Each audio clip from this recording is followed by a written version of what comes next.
Last season, the Denver Nuggets prematurely ended Utah's playoff run as the Jazz came up short in Game 7 of the first round, and this came after losses against the Houston Rockets in back-to-back years as well. But fast forward today, and this current Jazz team is a distant shadow of their most recent playoff performances. And to say that they have been dominating the 2021 NBA season is an understatement, as currently, the Jazz have the best record in the NBA while also sporting the best net rating among all teams.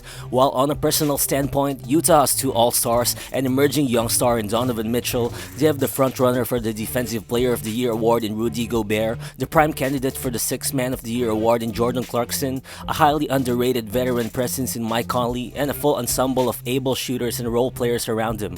But as good as they have been so far, they are still in the same spot where other dominant regular season teams have been in the past, and that is because we have yet to see if their excellent play will translate into the postseason, and that's why today we'll look into how this current Jazz team fares in comparison to other dominant regular season teams that we've seen in recent years, and we'll try to analyze if their style of play can eventually lead them to become a highly successful playoff team.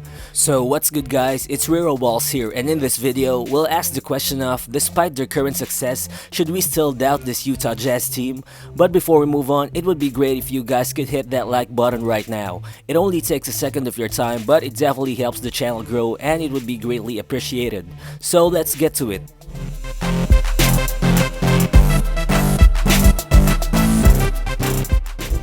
It's been said over and over again, but it's still worth mentioning that the Jazz have been great so far because of how they have taken command of the three-point line, which is without a doubt the most valuable part of the basketball court nowadays. And the thing is, Utah is doing it on both ends as well. Of course, we've seen teams take a lot of threes before, as well as teams who shot really well from deep, but we probably haven't seen any team combine both. Well, at least not with how this Jazz team has been doing it, as currently, Utah is attempting 42.8 three-pointers per game, which ranks first in the entire league, and they're also draining those threes at a ludicrous 39.6%, which ranks third in the NBA. And on the other end of the floor, the Jazz are also preventing opposing teams from shooting behind the arc, as they're giving up the second lowest number of three-point attempts per game at 31.4 outside shots per night, while also being the fifth best team in terms of defending the three ball, as they're only allowing opponents to shoot 35.2% from that area. Well, historically, a lot of teams have been able to defend the three-point line, but in turn, those teams ended up sacrificing the paint by doing that.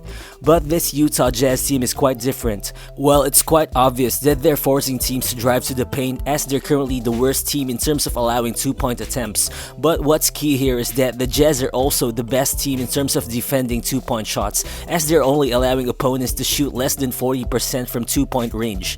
And so, it isn't hard to see that a large part of Utah's success has been how they have been able to master playing the three-point line both on offense and defense. While obviously they're using an old winning formula by surrounding their two stars with elite shooters at all times, but oftentimes it's hard to consistently win using that formula for a long time. But what's great about the Jazz is that they seemingly thrive in such kind of system, because we're almost at the halfway mark of the season, but Utah's shooting as a team hasn't shown any signs of slowing down, as currently, other than Rudy Gobert and Derek Favors, who obviously aren't shooting threes, all of Utah's 8 main rotation players are all shooting at least 37% from deep, while 3 of them, Ingles, Conley, and Royce O'Neale, are draining threes above 40%. And also, this team is killing it on defense as well. They're currently ranked as the third best defense in the entire NBA, and they're also the second best rebounding team in the league. Rudy Gobert has been the perfect anchor for Utah's defense, as he's posting a 100.1 individual defensive rating, which ranks first in the entire league ahead of guys like Joel Embiid and Miles Turner, who both have a 104.9 defensive rating. And so far, the Jazz are one of only 4 teams in the league with at least 2 players in the top 20 of defensive box plus minus ratings, with Rudy Gobert ranked 9th overall and Royce O'Neale ranked 16th. Well, to put it simply, if you watch Jazz games, you'll see that the team has just been able to develop an elite defensive system which maximizes Gobert's abilities, whether by utilizing him as the last line of defense, which has always been, or by stretching him to defend and quicker players in the perimeter, where he's also had a substantial amount of success so far this season. But the truth is, I think it's really hard to use a certain template for success when predicting how good this Jazz team will turn out to be come playoff time. While obviously we've heard them being compared to the 2014 to 2015 Atlanta Hawks team a lot of times, and that's because it's really hard to deny that there are parallels between these two teams' games. But should we really expect the Jazz to get swept in the conference finals as well, just like that team? Well, first of all, the 2015 Hawks also killed it from behind the arc. They shot with almost the same level of efficiency as this Utah team at 38% from 3. But what's noticeable is that they took far less threes per game at 26.2 attempts per contest as compared to Utah's 42.8 attempts per game right now. But if you look at it, that Hawks team wasn't as defensively versatile as this Jazz team. Well, the Hawks basically defended the rim very well with guys like Al Horford and Paul Millsap, but they weren't as good in terms of limiting opponents' shots from behind the arc, as they allowed teams to attempt more than 25 3-point shots a game, which was the worst rate in the NBA at that time. And as I've put it out earlier, Utah's given up the second lowest number of 3-point attempts per game so far this season at 31.4 outside shots a night. Meanwhile, the 2015 Hawks were also a team with the top 10 offense and defense, but the Jazz are currently the only team ranking in both the top 5 of offensive and defensive ratings so far. While on the other hand, it's safe to argue that the 2015 Hawks had 4 All-Stars in Horford, Millsap, Teague, and Korver, and like this Jazz team, they also had 6 players who scored in double figures. But I think even if you put both team starters in head-to-head matchups, it's not hard to see that most people would take Utah starters any day except for probably Paul Millsap, who you can say is better than Royce O'Neale individually. But at least to me, the fact that Royce O'Neale has been evolving as a more than a typical 3-and-Z wing prototype shows that this Jazz starting 5, at least collectively, is a much better starting unit. Yeah, for sure, it's hard not to admire the 2015 Hawks for playing with a true sense of team basketball, but I think the Jazz are also playing with a similar kind of dynamic by making extra passes, setting hard screens, and playing with a lot of off-ball movement. But overall, I think the Jazz has a more talented roster in comparison. They have a clear emerging star in Donovan Mitchell, and they have the best defender in the NBA in Gobert. While the 2015 Hawks had a really good sixth man in Dennis Schroeder, but you just can't compare the numbers that is put up to what Jordan Clarkson has been producing so far.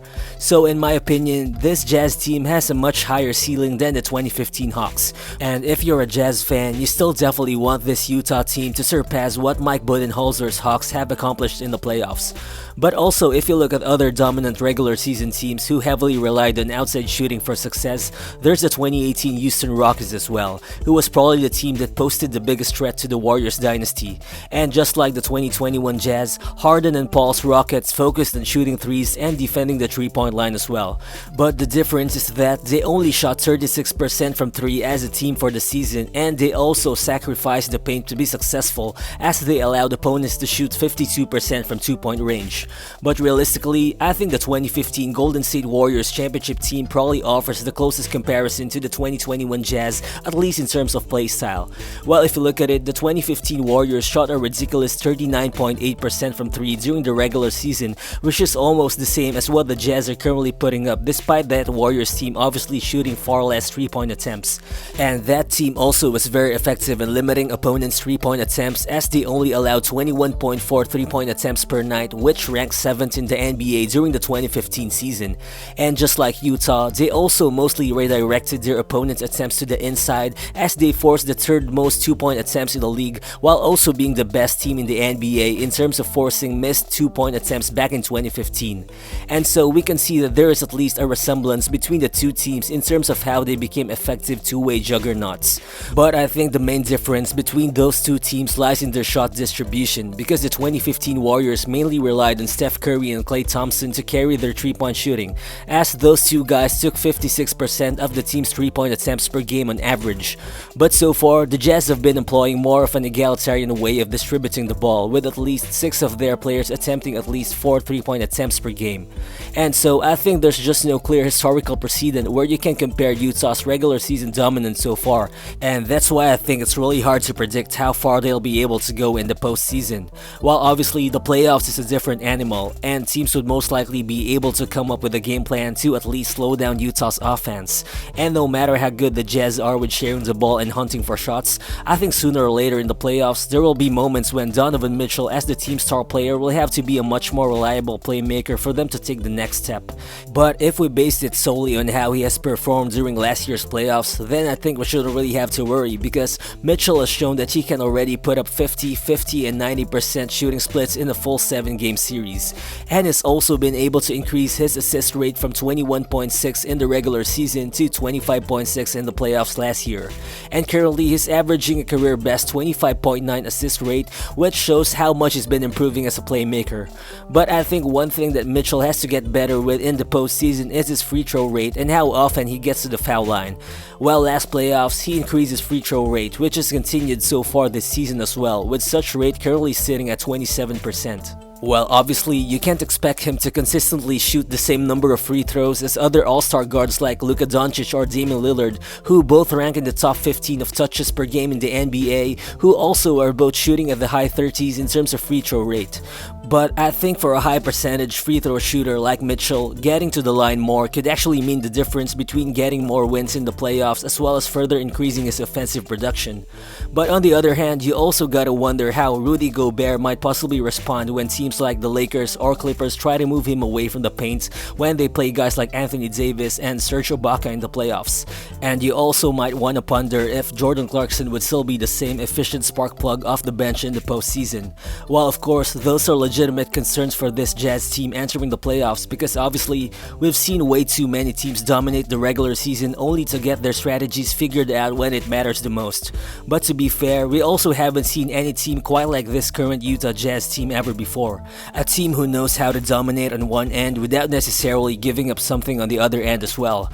And the truth is, the Jazz have been dominant for a reason, and that is because teams haven't figured them out yet. And I think unless teams prove otherwise, they're still the best team in the NBA, at least so far, and that's definitely something worth noticing. Thank you for sticking until the end of the video, and as always, feel free to share your thoughts in the comment section below, and if you're new to the channel, please do subscribe as well. Again, this is Rero Balls, and I'll see you on the next one. Peace.